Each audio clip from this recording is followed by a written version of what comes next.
Ассалаумағалейкум құрметті достар, сіздермен адам организмі арнасы. Бүгінгі видеода біз балдың пайдалы әсері жөнінде айтатын боламыз және кімдерге бал жеуге болмайтындығы жөнінде баяндаймыз. Сондықтан видеоны соңына дейін көріп, қызықты ақпаратты жіберіп алмаңыздар. Видеоны достарыңызға және туыстарыңызға жіберсеңіз болады. Бұл бесплатны. Оларға да пайдасы тисін. Ендеше видеомызды бастаймыз. Балдың пайдалы әсерін бәріміз білеміз. Тіпті оның емдік қасиетін медицина мамандары да тілге тиек етеді. Арамызда айналасына балдың пайдасын дәріптеп жүргендер де бар. Алайда сан түрлі дертке шипа болатын балды өзіміз қолдана бермейміз. Негізінде балдың өзі емес, бал қосылған судың пайдасы орасан зор екен. Құрметті достар, осы айдың аяғына дейін каналымызды 30 мың жазылушыға дейін жеткізуді жоспарлап отырмыз.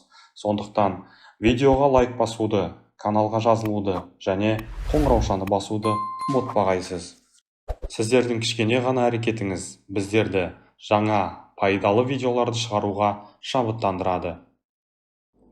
Егер аш қарынға бал қосылған су ішсеңіз, ағзадағы клетка мен ұлпаны микроэлементпен қамтамасыз етеді. Суыққа қарсы күресуге күш береді. Ағзаны қуаттандырады. Артық майдан арылтады.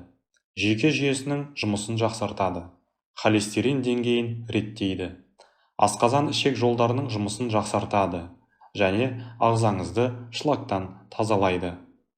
Сонымен қатар терінің, шаштың және тырнақтың саулығына жауап береді. Егер де сізді мына аурулар мазалап жүрсе, бал қосылған су ем болады. Ұйқысыздық, тыныс алу қиындығы, тері аурулары, ас қорыту жолы мен ауыз қуысының аурулары, зат алмасу нашарлауы, қан қысымы құбылуы, бауыр ауруы және жүйкеңіз шаршаңқы болса, онда күнде таңертең аш қарынға бал қосылған жылы су ішіңіз. Бұл әдісті медицина мамандары құптайды. Әсіресе таңғы асты кейінге қалдыратындарға немесе таңғы асқа уақыт таппайтындарға міндетті түрде бал қосылған су ішуге кеңес береміз. Егер сіз бал қосылған су ішуді әдетке айналдырсаңыз, онда саулығыңызды сақтайсыз. Күні бойы көңіліңіз көтеріңкі болады, әрі ағзаңыз қуаттанып, өзіңізге сергектік сыйлайсыз. Суға бал қосып ішкен кезде мынаны ескеріңіз. Балды көп мөлшерде қабылдауға болмайды. Айталық, ересек адамдарға күніне 130 грамм бал жеткілікті. Осы мөлшерді бөліп қабылдасаңыз тіпті керемет болмақ. Сонымен қатар, бал қосылған су ішуді 2 аптадан асырмаңыз. Емделу мерзімі тек 2 апта. Содан кейін 10-15 күндей үзіліс жасап, емді қайтадан жалғастыруға болады. Бал қосылған су ішкен соң, шамамен 25-30 минуттан соң таңғы асқа отырыңыз. Таңғы ас ішу міндетті. Тамаққа тойып алған соң бұл суды ішуге болмайды. Демек, таңғы, түскі немесе кешкі астан соң бал қосылған су ішуге кеңес бермейміз. Бал қосылған су қай кезде қауіпті? Бал қосылған су барлық уақытта да пайдалы емес. Емдік қасиетімен бағалы саналған балды тымыстық, яғни 40-50 градустағы қайнаған суға араластыруға болмайды. Бұл кезде адам ағзасына өте улы канцероген заты бөлінеді де, ағзаны аурудан айықтырудың орнына улай бастайды. Салдарынан сан түрлі аурудың қозуына себепші болады. Егер бал қосылған судың емдік қасиетін арттырғыңыз келсе, оған лимон, емдік шөптер, жидектен дайындалған морс, сүт араластырыңыз. Сонда ағзаны бір уақытта бірден емдейсіз. Дәруменмен қамтамасыз етесіз. Шлактан тазалайсыз, әрі жасарасыз. Ендігі кезекте балды кімге жеуге болмайтыны жөнінде айтатын боламыз. Бал өте ауыр азық, сондықтан да оны ұйқы безі ауыратындарға, аллергиясы барларға, 2 жасқа толмаған сәбилерге, қызуы көтерілген науқасқа, асқазан ішек жолдары дұрыс жұмыс істемейтіндерге, жүкті әйелдерге, емізулі аналарға, қант диабетімен ауыратындарға, инфаркт пен инсульт алғандарға, семіздікке шалдыққандарға бал жеуге қатаң түрде тыйым салынады.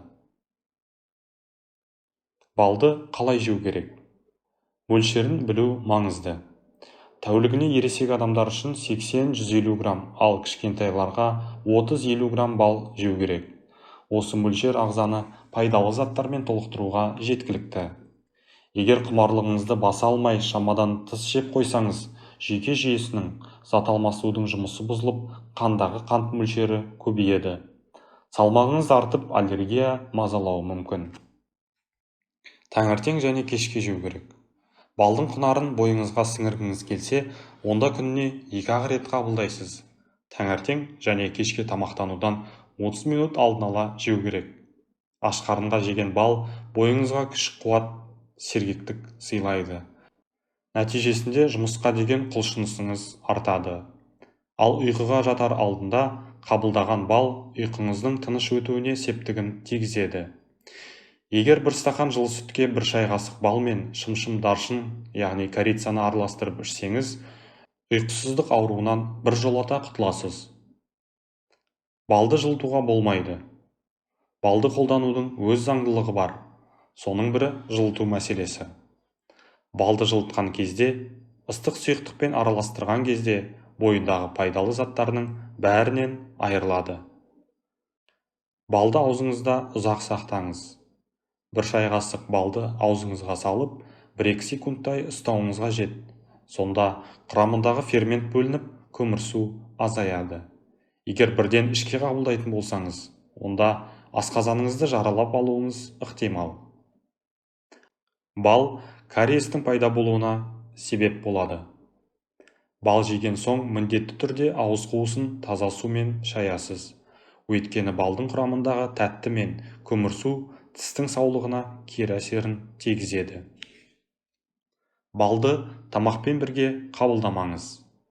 Балды қай кезде тұтыну керектігін білу маңызды.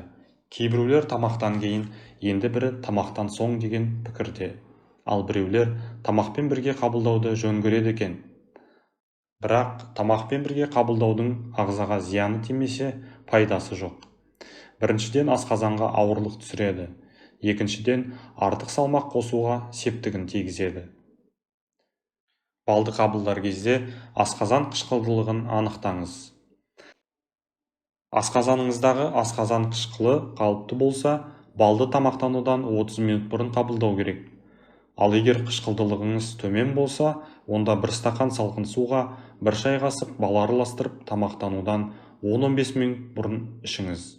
Асқазан қышқылы басым болса, жылы суға бал араластырып тамақтанудан 1,5 сағат бұрын ем жүргізіңіз. Құрметті достар, видеомыз ұнаған болса, лайк басуды, каналға жазылуды және қоңыраушаны басуды ұмытпағайсыз. Видеомыз ұнаған болса, оны достарыңызға, туыстарыңызға жіберіңіз. Айта кеткеніміздей, бұл бесплатны. Олардың да дені сау болсын. Видеомыз ақпараттық, яғни танысу сипатына ие екендігін, кез келген жағдайда дәрігермен кеңесу қажет екендігін тағы да ескертеміз. Келесі кезекте қандай видео көргіңіз келетіні жөнінде комментарийге жаза кетсеңіз болады. Келесі видеоларда жүздескенше аман сау тұрыңыздар.